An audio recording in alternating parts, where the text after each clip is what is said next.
Welcome into another edition of College Central. Steve Burkowski with you. Pleased to be joined by Lance Ringler from Golf Week, Ryan Lavner from GolfChannel.com. The spring season is here. That means the race to the postseason is underway in earnest.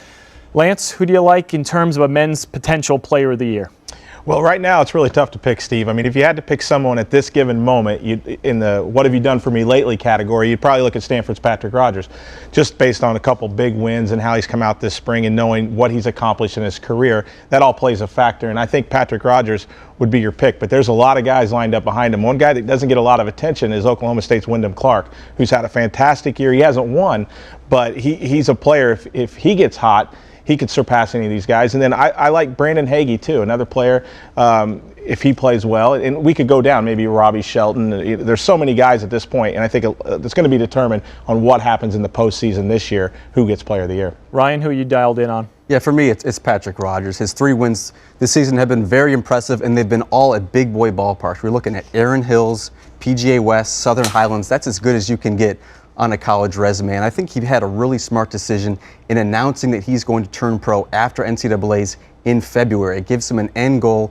He knows that the end is near. He has certain goals he wants to accomplish, and it definitely ends with an NCAA trophy. 8 career wins at Stanford, trailing Tiger by just 3, so maybe he can catch that number. But the thing, when I was at Southern Highlands, when he won that tournament for the 2nd consecutive year, he was disappointed because, as you mentioned, he turned pro. They want to win a team national championship at Stanford. He felt like he let his team down. What does that say about him and how he has grown and matured in his college career? Well, it just shows you what type of character he has, and he's a total team player. You know, the reason he came back to Stanford was, like you said, he wanted to win a national championship.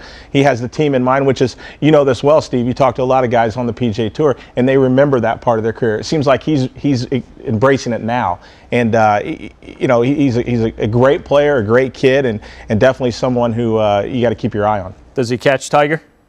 That's pretty hard to do with only about 6 weeks left in the season. I think he'll be 1 or 2 short. It wouldn't surprise me at all, though, if he wins the NCAA championship. Joel Stalter, Ollie Schneider, Jans, a couple other players to keep an eye on. Thanks for joining us for this edition of College Central.